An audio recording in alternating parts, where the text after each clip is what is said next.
Hey y'all, it's Leah. I wanted to share my estate sale finds from this weekend.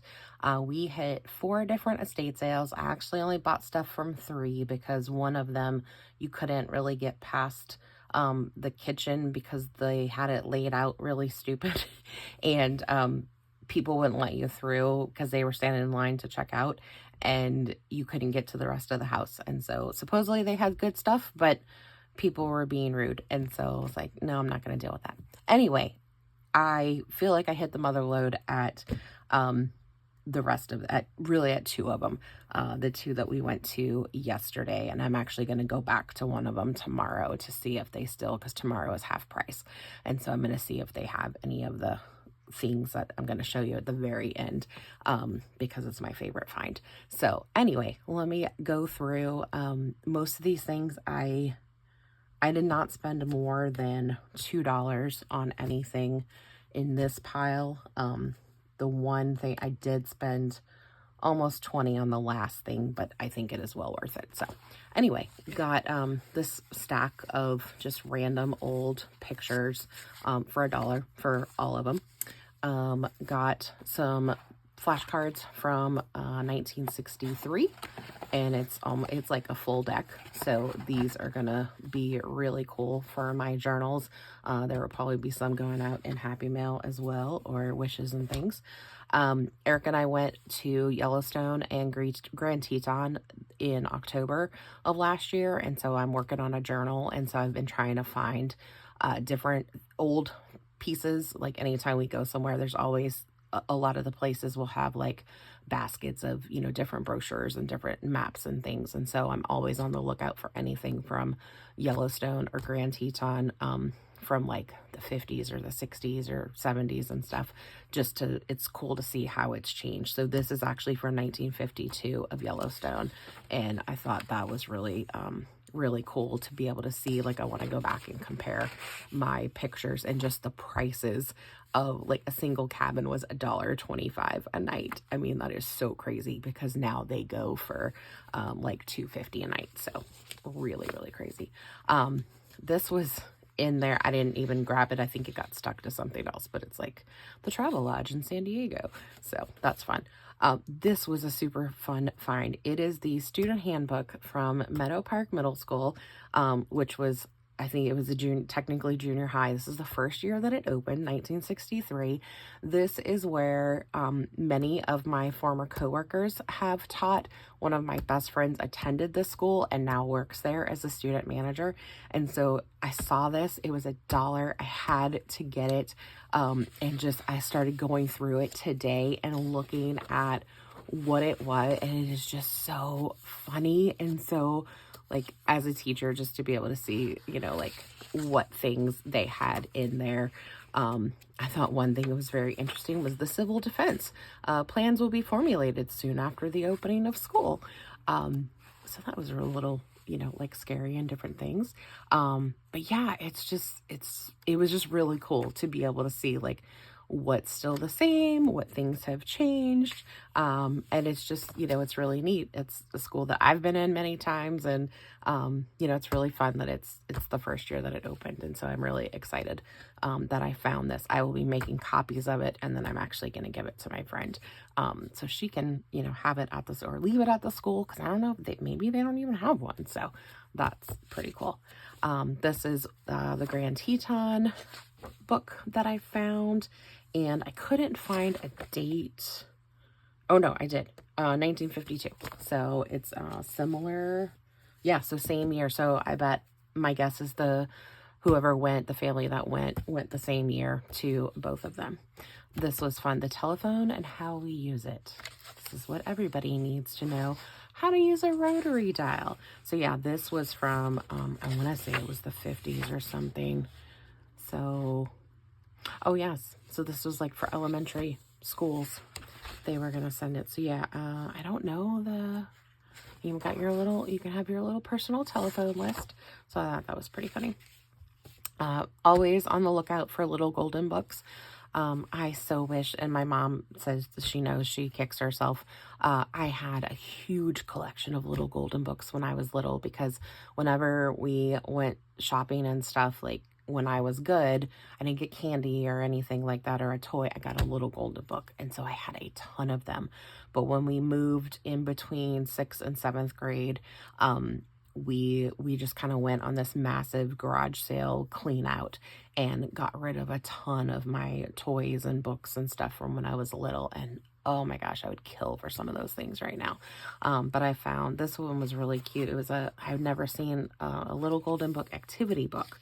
And so it's like, it had the little stamps where it must have had paper somewhere. Oh yeah, it was in the front. It looks like where you cut these out or tore these out and then you glued it onto the page and stuff. And so I thought that was really neat. So this one was all of these are from like the 50s. So it was I don't know who Miss Frances is. I need to look that up. But Ding Dong School must have been something. This one, no, it wasn't this one. That's the next one. So this was a numbers one. This one is Romper Room, which I remember. I know Romper Room was on for many years before my time, but I do remember Romper Room. And I always wanted my name to be called, and my name was never called that I saw. So, yeah. Always on the lookout for cool, like, books and things that are different languages, or in shorthand is its own language. And I have one shorthand book that was cool, but this one it's a whole kit meant for it's Cincinnati Public Schools that did it. So it's got the book in it with all of the different exercises, which when I like people that can do shorthand, that's amazing, because I have no clue how you would do this. This is like the self checks, so how you can like check yourself. Then it's got the mimeographed, which I thought that was fun to see that. So yeah, it's like the mimeographed pages of like practice work and stuff. And then there's like a little workbook. So this was in 1972 that whoever was learning how to do shorthand was actually, going through this. So that was really, I don't know, yeah. And again, this was like $2, I think. And this will definitely be put to good use in my journals. As a teacher, I love school books, and I love putting these in my journals. So finding all of these old books, sometimes I find them where the kids have written in them, and that's, to me, I really love that, because I love seeing little kids' handwriting and stuff. So this one is not written in, but some of them are. So this was a math one. This one is written in. So that's really cool. It's fun to see, like, even like when they're learning cursive and different things, how we used to. So what year is this? 1961. So, and this person was 10 years old, and we even have their address and all of that stuff. This one, there's one that is written on, I'll have to find it, that somebody had a boyfriend, or a boyfriend that they wanted to have. So, because it's like, I love Bart or something on the back of it. I'll have to show you that. These I thought were fun. Teen Magazine from 1967 with Nancy Sinatra. And so, yeah, check out those outfits. Your fashion guide for spring. The hair, oh my gosh, I remember, like, my mom has pictures of herself with her little flips and things. So yeah, this is always really fun to look at, and just to see all the different things. So yeah, very interesting. I am excited to look through this one. This was Coed Magazine, published by Scholastic. Most of us know Scholastic. This again is 1967, and so this one's got prom fashions and a midnight snack with Tony Perkins. So yeah, Ethan Allen. I remember Ethan Allen. Yeah. Oh my gosh, look at these outfits. This is so crazy. Oh, I love these. Okay, that's really fun. Oh, that was the same ad that was in the other one. Yeah. So lots. Oh my gosh. Yeah, this is really cool. And yeah, the CoverGirl ads on the back. And I swear this looks like Christy Brinkley. I don't think it is, because I don't think she would have been old. And I don't know, she might have been. But doesn't that kind of look like her? I'm not sure. Another teen magazine, 67. So this one was, that was March. This one is October. So yeah, so just some really interesting, the Kilt Kick. Yeah, so very fun. Oh, we can do tattoos. This is the teen way to accessorize splendiferous bands of skin. Oh my gosh. Sounds scandalous. I found this one today with simple things to learn about science. So this is another, I don't have a lot of science books. So this was cool. I have a lot of obviously reading and, writing and that kind of stuff. And a few math, but this was fun to have a science one. So, so I remember having tablets like this. I think I had this one because I think I remember it. But just this paper is so, I love putting this in journals because I'll just fold it up and like use it in a tuck spot to have some like journaling space. But I think, yes, this is the one. I love Bart and writing numbers backwards. So, and Jammery, I don't know. Had multiple people they liked. Some nature activities. So this was fun. It's just all kinds of random, all about fish. Fish have eyes. Not all fish can see. Yeah. Fish have ears. Did not know that. Okay. Yeah. Learn all kinds of things. Math. This is Elizabeth's math book. She must have had to do like some extra stuff. I like this. I love the colors on this. And I want to say, what was that? Oh, 65, 66. So yeah.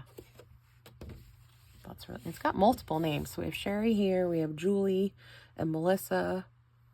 So interesting. I wonder if this was like passed through a family. I don't know. Okay. And then I found some notepads. I always like those.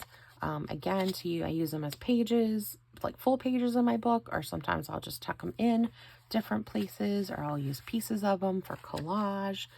I found this one. This guy, the house we went to, he was an engineer, and so he had a lot of these pads that were like, I guess you use for engineering stuff.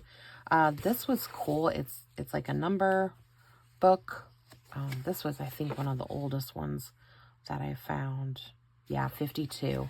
I just love the illustrations on this, but it also had, so it's got like some Bible things in it. That was 1960.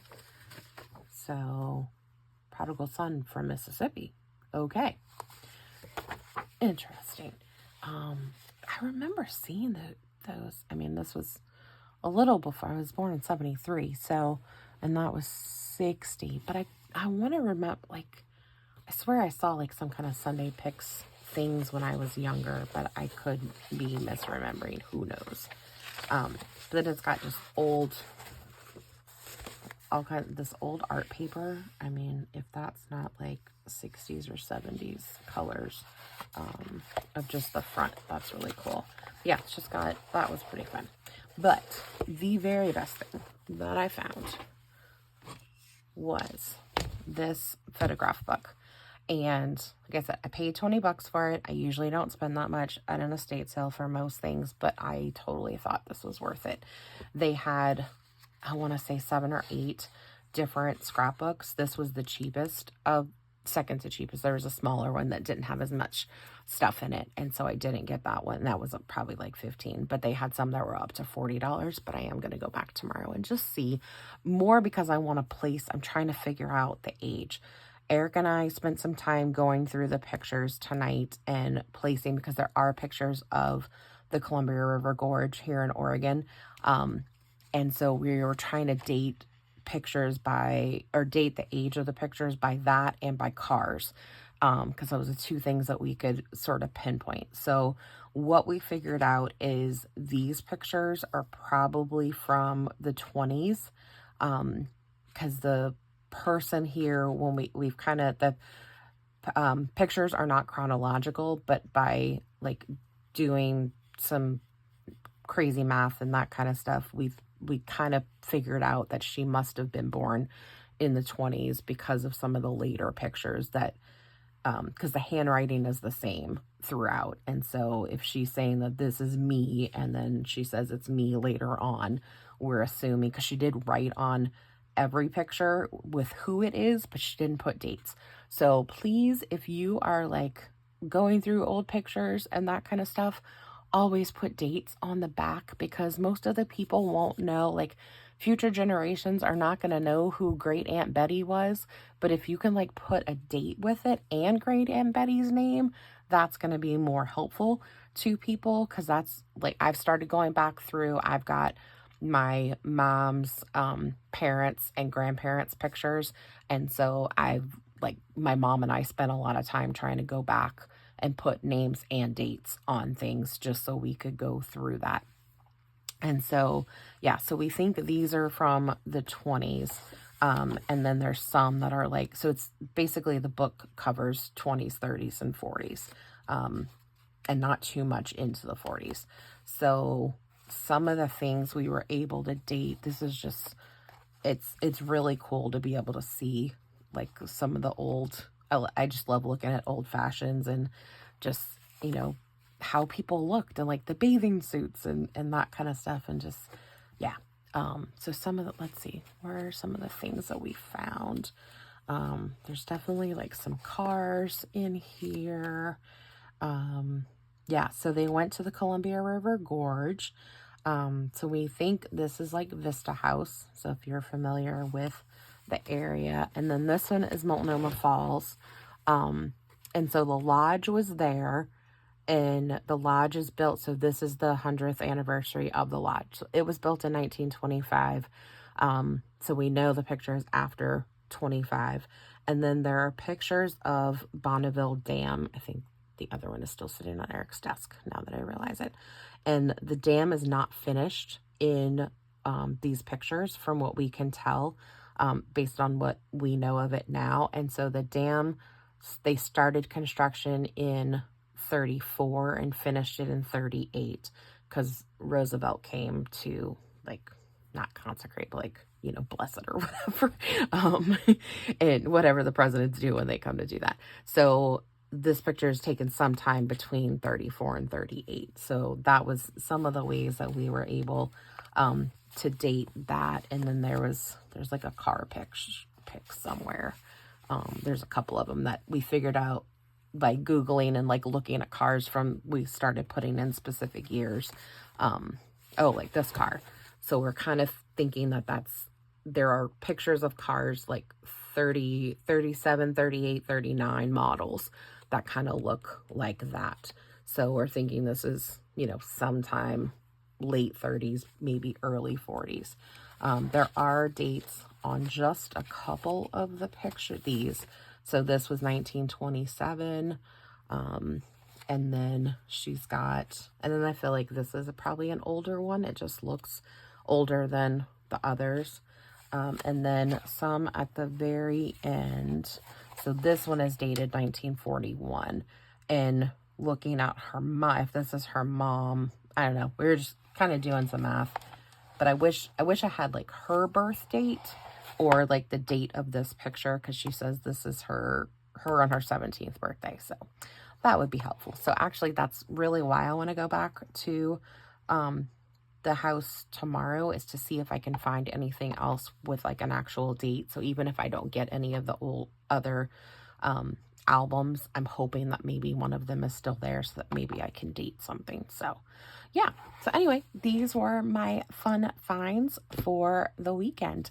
Hope you enjoyed, and let me know what you like looking for at estate sales. What are your most sought after treasures? So, all right. Or what's the coolest thing you've ever found at an estate sale? So, all right. Talk to you later. Bye.